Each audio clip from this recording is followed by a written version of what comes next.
Você vai ouvir agora uma mensagem nos encontros de paz e vida com o pastor João Ribe Palharim.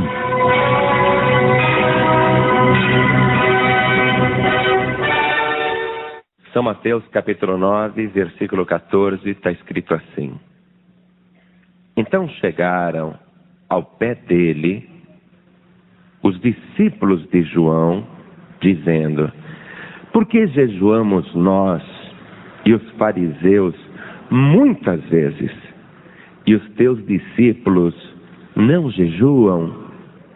E disse-lhes Jesus: Podem, porventura, andar tristes os filhos das bodas, enquanto o esposo está com eles? Dias, porém, virão, em que lhes será tirado o esposo, e então jejuarão. Amém? Você crê no Evangelho? Você crê na Palavra de Deus? Então faça o possível para dar a melhor salva de palmas para esta palavra, mas aplaude mesmo. Você em jejum, dá glória a Deus, em jejum bem alto. Faça com que este glória a Deus chegue até o trono do Senhor. Aplaude mesmo, me glorifica. Meu Deus, olha o teu povo te aplaudindo, olha o teu povo te glorificando, porque o Senhor é digno de toda honra, de todo louvor e de toda glória. Recebe, meu Deus, agora a exaltação do teu povo, a exaltação da tua igreja. E enquanto esse louvor está subindo, faz descer a tua glória neste lugar. Manifeste a tua virtude, o teu poder. Opera, ó Pai, opera como há muito tempo o Senhor não tem operado. Faça grandes coisas aqui nesta manhã do santo jejum. Opera grandemente em cada vida. Agora, Senhor, envia a tua palavra, e que ela vá e produza o resultado para o qual está sendo mandada, em nome do Senhor Jesus. Amém. Diga amém, Jesus. Podem sentar. Eu estou tão feliz de estar aqui hoje. Hoje de manhã estava lá tomando banho e falando glória a Deus. Como estou contente de ir para a igreja. Como estava feliz de vir para a igreja. E eu trouxe para você esta mensagem aqui sobre o jejum. Porque na época em que o Senhor Jesus estava andando sobre a terra, junto com os seus discípulos, os discípulos do Senhor Jesus estavam em permanente alegria. Porque eles acompanhavam Jesus e eram testemunhas daquelas pessoas desesperadas que procuravam o Senhor. E Jesus, com um toque ou com uma palavra, operava milagres, prodígios e maravilhas. E a multidão que seguia o Senhor Jesus era uma multidão muito alegre. Mas em Israel sempre tiveram aqueles grupos mais radicais, principalmente os fariseus. Os fariseus, eles eram uma seita religiosa que procuravam observar muitas coisas da aparência. Eles procuravam observar muitos rituais, muitas tradições, e eles achavam que só eles iam para o céu. Eles achavam que todos os outros estavam errados. Os fariseus, eles se consideravam os únicos santos. Os demais eram mundanos. Os fariseus, eles falavam mal até do Senhor Jesus. Você tem uma ideia? Os fariseus se achavam tão santos que eles diziam que Jesus era endemoniado, diziam que Jesus era um enganador, diziam que Jesus era um falso profeta. Os fariseus se achavam tão santos que eles chamavam Jesus de beberrão, de comilão, porque Jesus, ele se sentava para comer com pecadores. Eles falavam mal de Jesus porque Jesus andava com prostitutas. Eles falavam mal de Jesus porque Jesus andava com ladrões. Eles falavam mal de Jesus porque Jesus andava com os publicanos. Então os fariseus, eles queriam ser mais santos do que todo mundo. Você conhece alguma seita de fariseus? Sim ou não? Está cheio. Os fariseus estão aí. É uma seita que resiste. Eles acham que só eles vão para o céu. Eles acham que todas as outras igrejas são mundanas. Eles acham que todos os outros pastores são falsos profetas e pecadores. Eles acham que só eles vão para o céu. Você vê que os fariseus mudaram apenas de nome. Abriram outras denominações, outras igrejas, mas continuam aí, acusando, julgando e dizendo que só eles vão para o céu. E veja só, os fariseus, junto com o grupo dos discípulos de João Batista, e João liderava um grupo extremamente radical. João estava num grupo radical. João Batista era tão radical que, para você ter uma ideia, ele comia gafanhotos e mel silvestre. Ele não comia carne, mas ele também não era vegetariano. Ele se alimentava de gafanhotos. Quem aqui já comeu um gafanhoto? João adorava. Olha, eu vou te dizer uma coisa.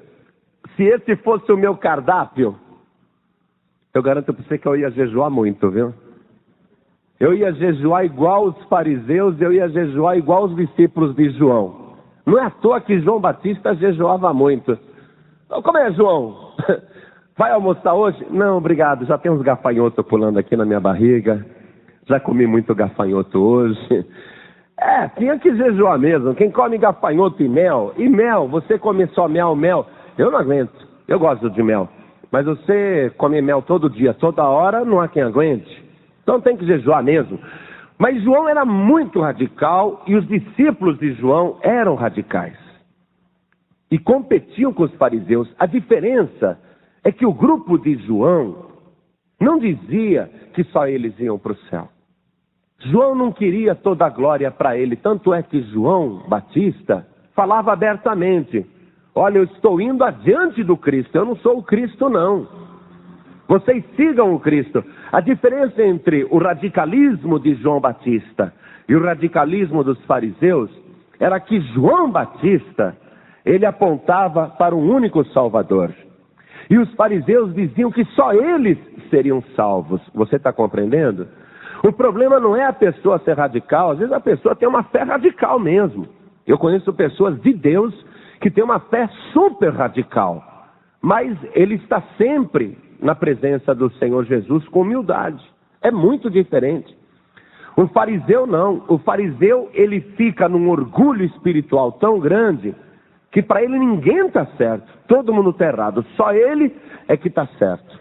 Então, João Batista, que tinha esses seguidores, esses discípulos, teve um momento aí que criou um confronto. Aliás, vários. Eu vou te mostrar mais um confronto. Esse é um do jejum aqui, né?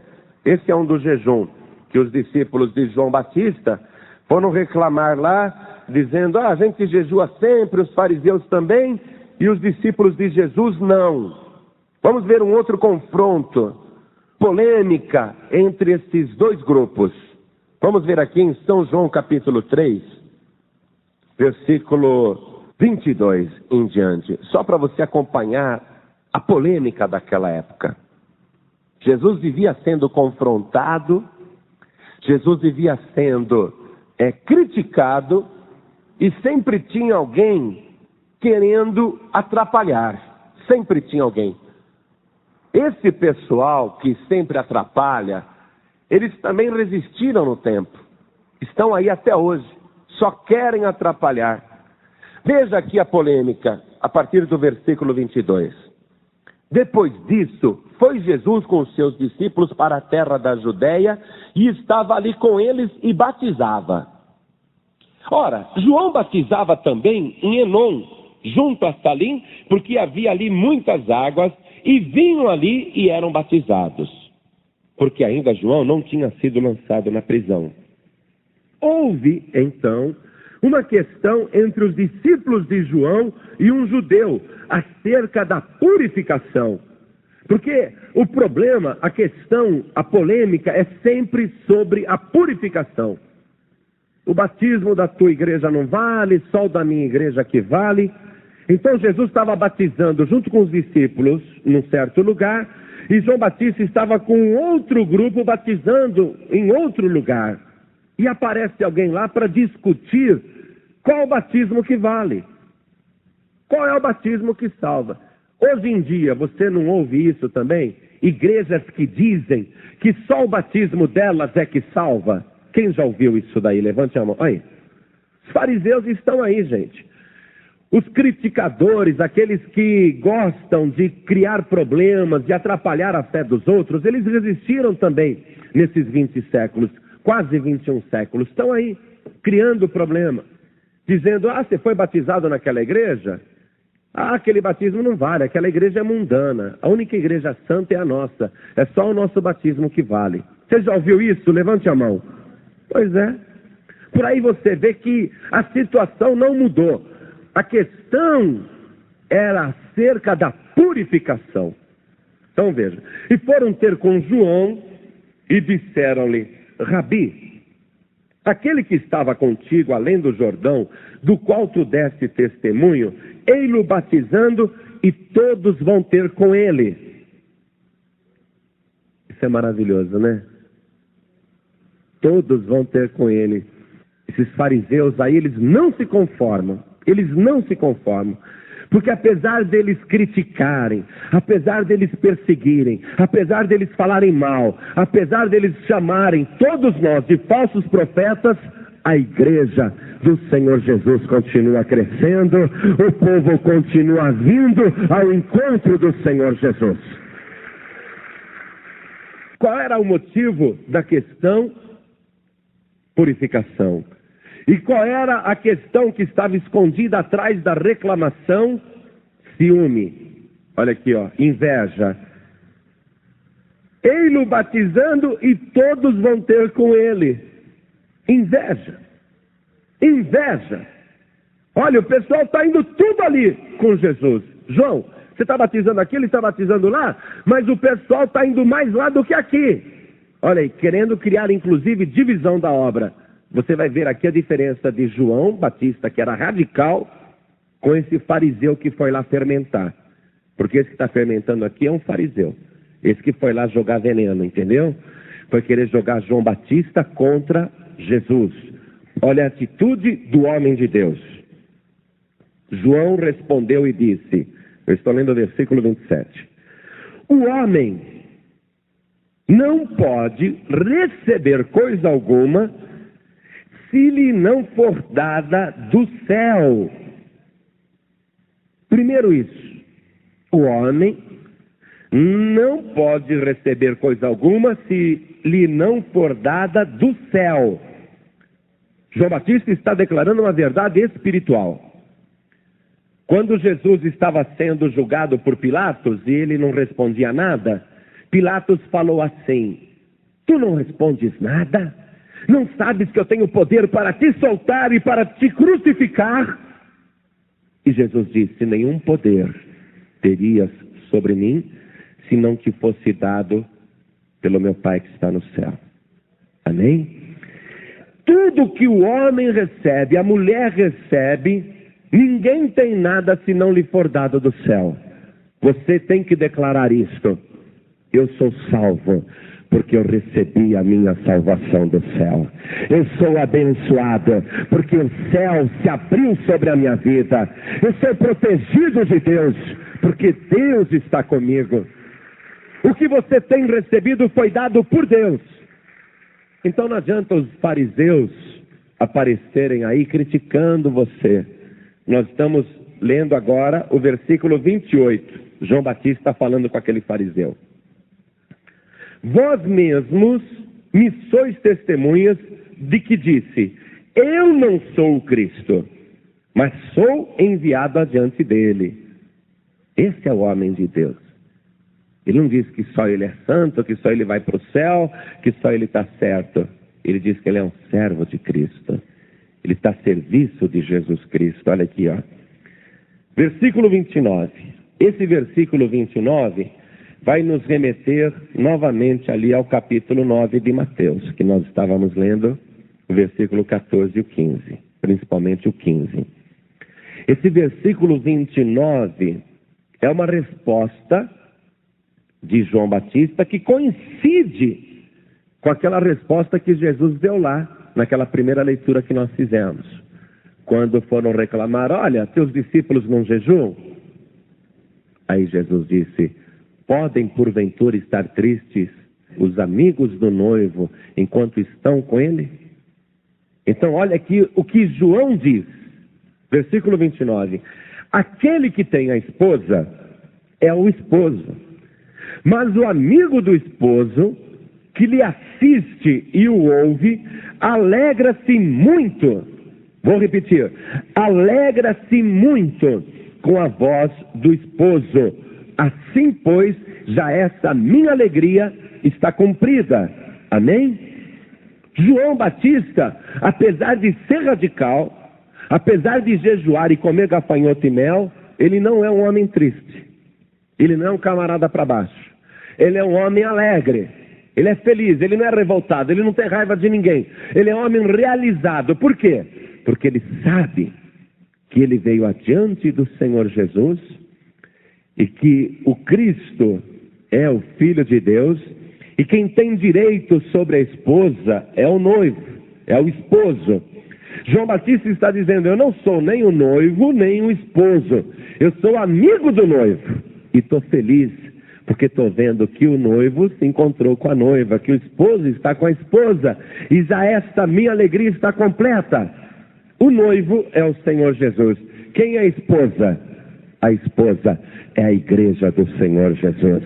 Ele é o dono da igreja. Não adianta ninguém falar mal da noiva de Cristo. Não adianta ninguém criticar a noiva de Cristo. Eu vou dizer uma coisa para esses fariseus que vão ouvir pelo rádio. Eles ficam chamando as outras igrejas de mundana.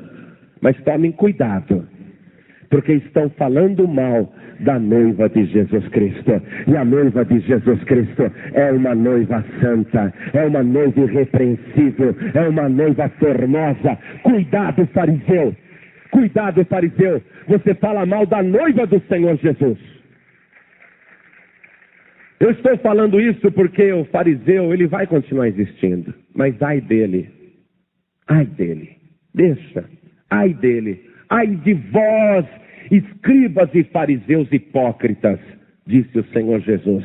Esses fariseus são tão hipócritas que eles metem pau dizendo que a televisão é do diabo, mas eles têm televisão em casa. Tem até parabólica dentro de casa. Tem telão dentro de casa. São os fariseus hipócritas. Ai de vós, fariseus hipócritas. Dizem que a mulher não pode cortar o cabelo, mas a filha corta. Diz que a mulher não pode ter vaidade, mas vai ver as casas deles no exterior, nos Estados Unidos. Vai ver. Vai ver como é que eles estão lá nos Estados Unidos quando eles viajam. São hipócritas. São fariseus hipócritas. Ai de vós, escribas e fariseus hipócritas. Eu não vejo a hora de chegar ao tribunal de Cristo, viu? Eu não vejo a hora. Uma coisa gravíssima, igreja, preste atenção nisso. Preste atenção, igreja. Eu estou em jejum. Eu estou na presença de Deus. Eu estou em consagração. Eu estou falando pelo Espírito. A maioria dos fariseus e dos pregadores de doutrinas de homens e dos defensores de doutrinas de homens, além de hipócritas, além de falsos e mentirosos, eles irão para o inferno, te garanto, porque eles cometem o único pecado que não tem resgate. Eles cometem o único pecado que o sangue de Cristo, vertido na cruz do Calvário, não pode purificar. Os fariseus, pregadores de doutrinas de homens, cometem o único pecado que não há perdão, nem agora, nem no século futuro. Que pecado é este? É a blasfêmia contra o Espírito Santo. Esse pecado não tem perdão. E qual é a blasfêmia contra o Espírito Santo? É você pegar uma coisa de Deus e falar que é do diabo. Preste atenção nisso. Porque Jesus, quando falou isso, toda palavra que disserem contra o Filho do Homem será perdoada aos homens. Mas a blasfêmia contra o Espírito Santo não será perdoada nem neste século, nem no futuro. Jesus excluiu esse pecado da sua obra na cruz do Calvário. Porque Jesus não admite que se repute ao Espírito Santo as obras do demônio. E esses fariseus vivem dizendo que as igrejas são mundanas, que as igrejas são porta larga, que essas igrejas não salvam, que o batismo não salva. Como pode ser mundana uma igreja que foi comprada, lavada e remida pelo sangue de Jesus Cristo? Como pode ser mundana uma igreja que é a noiva do Senhor Jesus? Esses fariseus irão pagar caro. Vão pagar muito caro, vocês verão. Quem estiver no juízo naquele dia verá. Você verá a paga desses fariseus hipócritas. Mas olha aqui, João Batista, ele é radical, mas ele ama a noiva, ele ama a igreja, ele ama a obra de Deus, ele ama o Evangelho, ele ama o Senhor Jesus, ele fica feliz com o sucesso da igreja. Os fariseus não, os fariseus ficam com inveja. Os fariseus têm raiva, a igreja está crescendo, mete o pau neles. Pode falar à vontade. Jesus disse, olha o que fizeram comigo, Jesus disse. Olha o que fizeram comigo. Se fizeram isso ao lenho verde, o que não farão ao seco? Ora, se falaram mal do Senhor Jesus, não falarão mal também dos seus seguidores? Mas pode falar à vontade. Eu sei que o nosso nome está escrito no livro da vida. Eu sei que nós somos lavados e remidos pelo sangue de Jesus. Eu sei que a obra está crescendo porque o noivo está na frente desta igreja. Não se deixe impressionar pelos fariseus, não. Olha aqui, João está alegre. Mateus 9, versículo 15. Jesus está respondendo por que os seus discípulos naquela ocasião não jejuavam. Ele está dizendo, podem, porventura, andar tristes os filhos das bodas, enquanto o esposo está com eles? Dias, porém, virão em que lhes será tirado o esposo, e então jejuarão. Ora, os discípulos não jejuavam, comiam bastante, comiam sem lavar as mãos, eram criticados pelos fariseus. Olha, todos os discípulos comem sem lavar as mãos. Mas os discípulos estão alegres, mas Jesus está avisando que um dia ele seria tirado, então eles jejuariam. Isso aconteceu, primeiro, naqueles 3 dias em que Jesus esteve morto. Amém? Naqueles 3 dias, os discípulos, você podia oferecer o maior banquete para eles, ninguém tinha fome. A tristeza foi tão grande com a morte do Senhor Jesus, que os discípulos fizeram um jejum forçado, um jejum de falta de apetite, um jejum de falta de vontade de viver, um jejum de falta de vontade de continuar, um jejum espontâneo. Hoje em dia a gente vai num velório, vai num funeral, e os funerais hoje viraram piada, né? O defunto está lá no caixão, está todo mundo rindo, contando piada, rindo alto, passa cafezinho, bolacha, salgadinho, cerveja, vinho, pinga. Os velórios hoje em dia viraram piada. Tá certo, o defunto não está vendo, mas se eu fosse defunto eu levantava e dava um berro. Mais respeito com isso aqui! Mas ninguém está aí hoje em dia para o defunto, né? Mas a pessoa que está mais ligada ao defunto, a viúva, por exemplo. A viúva, essa está arrasada, tá ou não está? Os filhos do falecido estão arrasados. Quem está brincando, contando piada, comendo, se divertindo e nem dando bola para o defunto são os estranhos. Mas a viúva e os filhos... Experimenta chegar para a viúva, 3 horas da manhã, quando ela está lá ao lado do defunto, ela não comeu nada. Chega para a viúva, leva para ela um x-salada. Ela trouxe um lanche para você, trouxe um bauru para você. Ela come? Come nada. Por quê? Porque a tristeza do luto é tão grande que não tem fome. Não é que está fazendo um sacrifício, não. Não tem fome mesmo. Então, o primeiro jejum que os discípulos enfrentaram, um jejum de 3 dias, foi um jejum de absoluta tristeza. Porque foi tirado o esposo. Foi tirado. Agora eles estão tristes, muito tristes, e estão jejuando. Esse é o primeiro jejum.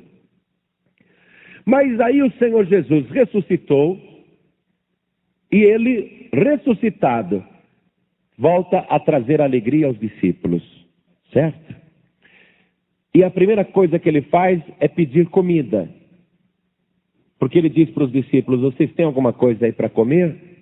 E os discípulos: tem um peixinho e tem mel. Aí Jesus comeu aquele peixe e o mel, mostrando para eles que eles tinham que se alimentar.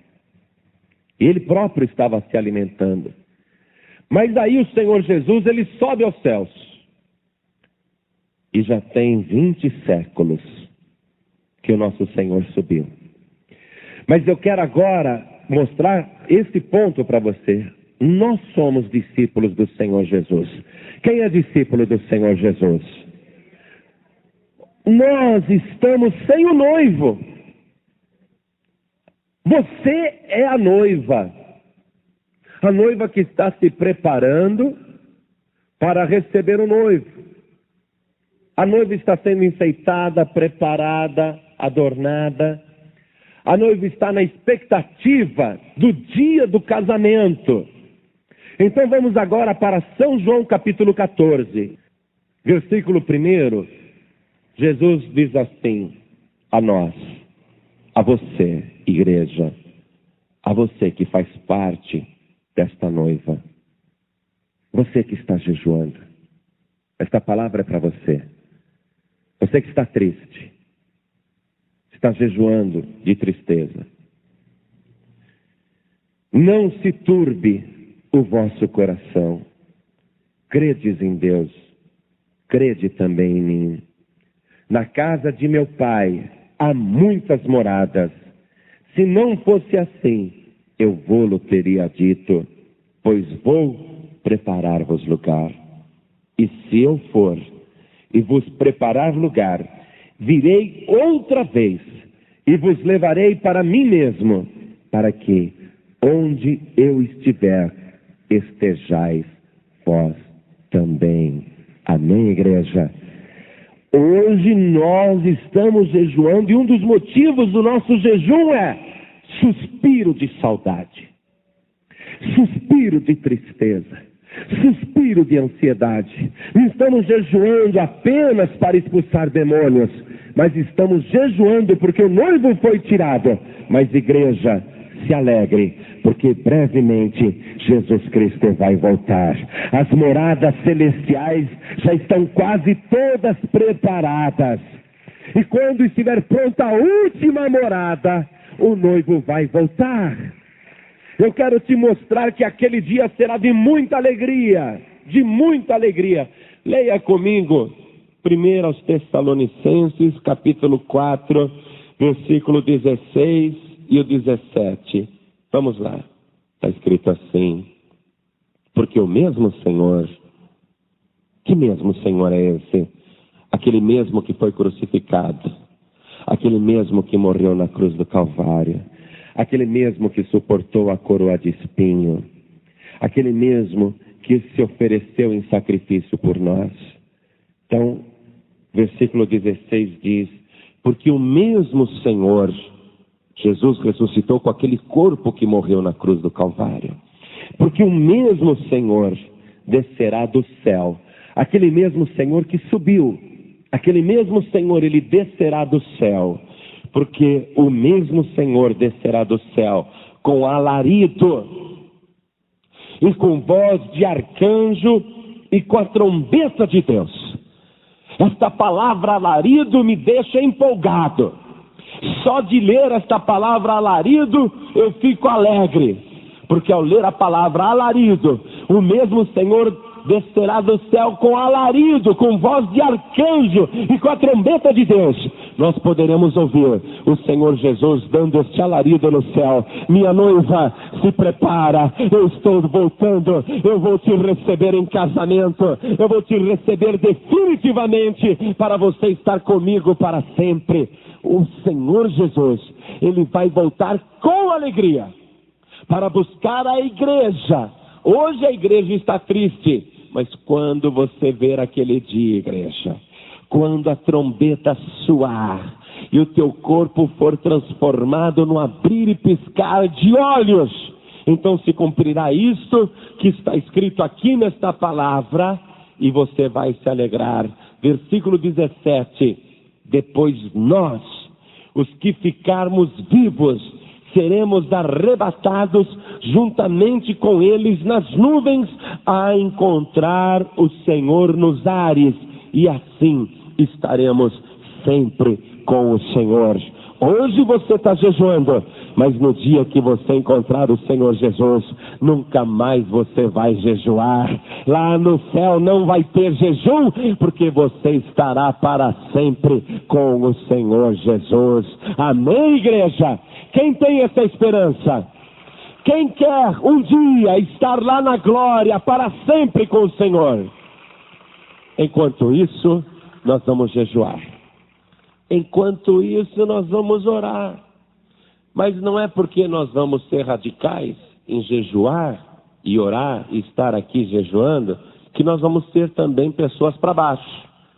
Porque João Batista era radical, mas não era um coitado não, nem era infeliz. Ele falou: eu estou alegre. Você tem um motivo para estar alegre, porque você está com a noiva. Você não está com o noivo foi retirado, por isso estamos jejuando. Mas você está com a noiva. Você faz parte da noiva. Você é a noiva.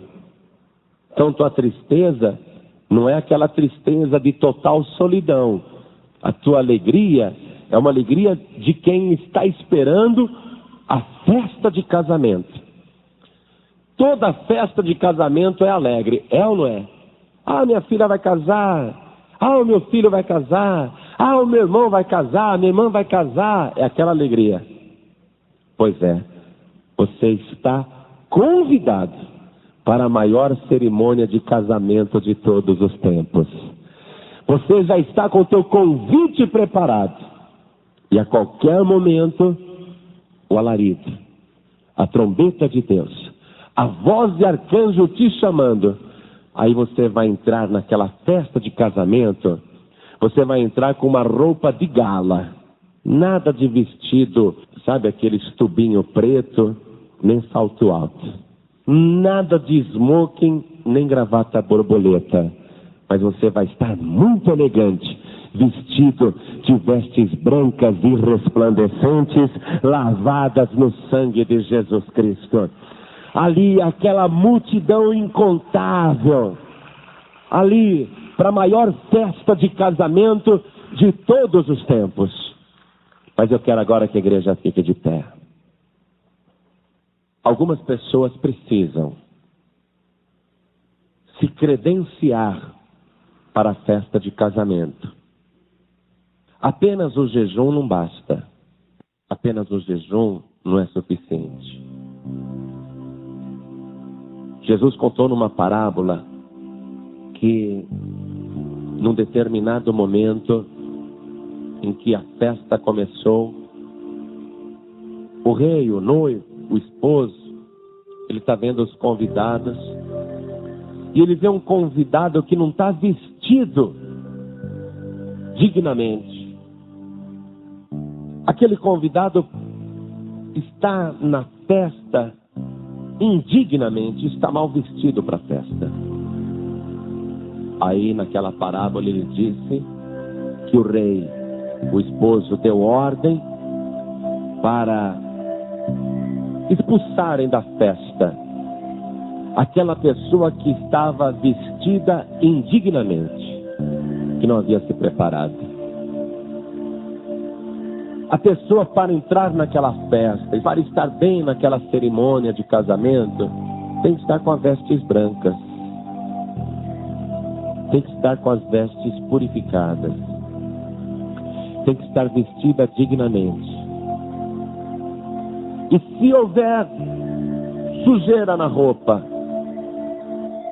se a roupa estiver manchada, esfarrapada, rasgada, a ordem é que aquele convidado seja expulso da festa. O que o Senhor Jesus quis dizer com isso? Que a pessoa tem que se santificar. Que a pessoa não pode estar com a veste branca manchada pelo pecado. Porque pecado não entra naquela festa. A pessoa tem que lavar as suas vestiduras no sangue do Cordeiro. E este é o momento de você se purificar pelo sangue de Jesus. Se você não blasfemou contra o Espírito Santo, existe salvação para você. Se você pecou por qualquer motivo, ou a tua consciência te acusa, se você agora se apresentar diante de Deus e pedir perdão, Ele purifica, Ele lava a tua roupa. Mas preste atenção nisso. Não é para você me contar o teu pecado. Não é para você confessar para mim o teu pecado. E vou dizer mais ainda. Também não é para você confessar, contar para Deus o teu pecado. Também não é para você contar. Por quê? Porque Ele já sabe o que você fez. Quantos aqui creem que Deus sabe tudo o que você fez? Levante a mão. Então não há necessidade de você contar para Ele uma coisa que Ele já sabe. Amém, igreja? O que Deus quer ver agora, neste momento? A tua atitude de arrependimento, o abandono do pecado, a renúncia do vício. O que Deus quer ver agora? O teu coração, as tuas lágrimas. Ainda que você diga assim: meu Deus, eu não consigo ser perfeito, eu não consigo ser santo, eu não tenho força para largar esse pecado. O que Deus quer ver nesta hora é a tua lágrima, é a tua tristeza por causa do teu pecado. Porque eu te digo, se você chorar na presença de Deus, se você mostrar para Deus sinceramente, de coração, que não está contente com a vida que você está levando, que você não está contente com as coisas erradas que você fez, então Deus Ele vai destruir as cadeias do pecado, Ele vai destruir os grilhões do pecado, Ele vai destruir as algemas do pecado, Ele vai te libertar. Você vai ficar livre deste pecado, da vontade de pecar. Você que se sente preso neste vício, neste pecado, e você acha que não tem forças, o que você tem que mostrar para Deus aqui na frente é isso: o teu descontentamento com a tua própria situação espiritual. O que importa para Deus agora é a tua lágrima de arrependimento, é a tua dor de arrependimento, e Deus vai te libertar. Você não vai precisar fazer força, porque Deus te libertando, você estará livre de todo o pecado. Jesus disse: se o Filho vos libertar, verdadeiramente sereis livres. Então, se você, secretamente com o teu Deus, quer agora manifestar, mostrar o teu arrependimento, a tua tristeza, se você vier aqui na frente dizendo: meu Deus, eu preciso da tua ajuda, me dá forças para vencer esse pecado, me dá forças para vencer essa fraqueza. Se você mostrar isso aqui na frente, diante de Deus, o Espírito Santo vai fazer a obra na tua vida. Então, se você sente no teu coração esse desejo de estar bem com Deus, se você reconhece que é um pecador e precisa da ajuda de Deus, então sai do teu lugar e vem aqui na frente comigo. Eu já estou me ajoelhando aqui, porque eu também sou, como Paulo dizia, o maior dos pecadores. Paulo dizia: eu sou o principal dos pecadores. O que Deus quer é que a pessoa reconheça que é fraca, que é imperfeita. O que Deus quer é que a pessoa se arrependa e se aperfeiçoe. Deus vai fazer esta obra na tua vida. Você faz parte da noiva de Cristo. Você faz parte do povo que vai morar no céu. Você foi comprado pelo sangue de Jesus. Você não foi comprado com coisas corruptíveis como a prata e o ouro, mas você foi comprado com o precioso sangue de Jesus. E o sangue de Jesus te purifica de todo o pecado. Deus sabe. E Deus quer ver o teu arrependimento. Deus já sabe o que você fez. Deus sabe. O que Deus quer é que você chore na presença dele agora, pedindo perdão, reconhecendo os teus limites, as tuas fraquezas, reconhecendo que sem Deus não dá. Deus não quer te condenar, não. Deus quer a pessoa que bate no peito, chora e diz: ó Deus, tem misericórdia de mim, pecador. Deus se alegra com essas pessoas.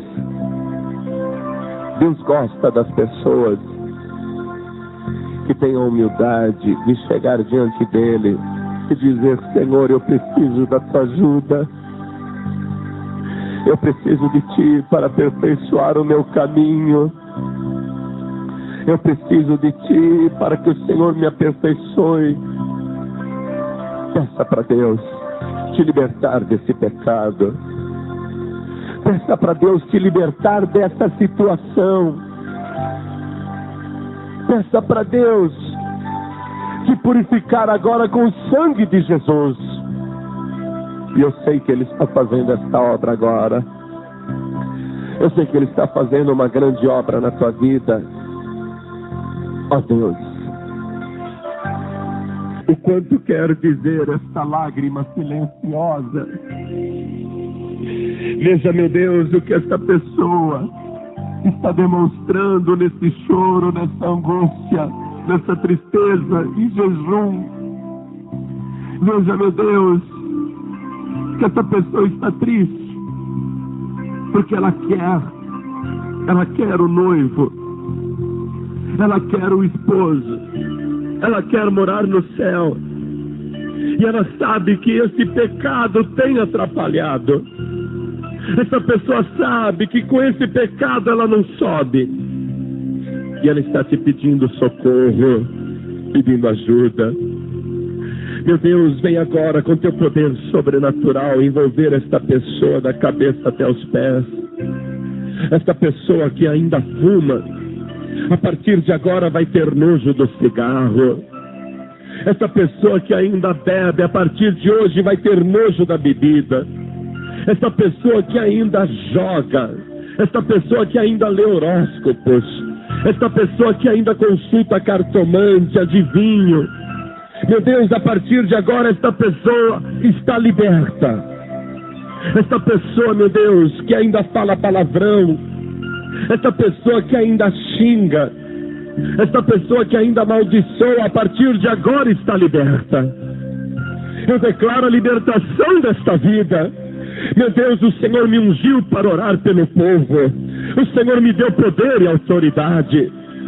Então agora, através do teu Espírito Santo, Eu declaro a libertação desta pessoa. Nenhum demônio mais tem poder sobre esta vida. Nenhum tentador tem poder sobre esta pessoa. Em jejum, eu repreendo essa casta de demônios. Eu ordeno esse espírito das trevas que saia. Esse demônio que atrapalha. Esse demônio que arma ciladas. Eu te ordeno, Satanás, em nome de Jesus, saia! Volte! Nenhum demônio mais tem poder sobre esta vida. Nenhum pecado mais tem poder sobre esta pessoa. Meu querido, minha querida, vai se levantando agora, vai se colocando de pé. Ergue as tuas mãos para o céu. Oh glória, no dia em que o Senhor Jesus vier, com alarido, com voz de arcanjo e com a trombeta de Deus, você vai erguer os teus braços para o céu e você irá ao encontro do Senhor Jesus, porque você foi comprado, lavado e remido por esse sangue precioso, e o sangue de Jesus te purifica de todo pecado. Declare isto agora: eu estou salvo pelo sangue de Jesus. Declare isto agora: eu estou perdoado pelo sangue de Jesus. Declare isso: Deus está fazendo a obra na minha vida. Deus está aperfeiçoando a minha vida. É Deus que aperfeiçoa o meu caminho. Isso, tome posse desta bênção. Oh glória, oh glória. Agora vamos aplaudir o Senhor Jesus. Com teu coração limpo, a tua vida resgatada, vamos aplaudir mais e mais o Senhor Jesus. Declare: a minha vida está limpa, a minha vida está resgatada. Oh glória! Você acabou de ouvir uma mensagem nos Encontros de Paz e Vida, com o pastor João Ribe Palharim. Participe você também dos Encontros de Paz e Vida, às 8 horas da manhã, às 3 horas da tarde e às 7 horas da noite. Comunidade Cristã Paz e Vida, lugar de gente feliz.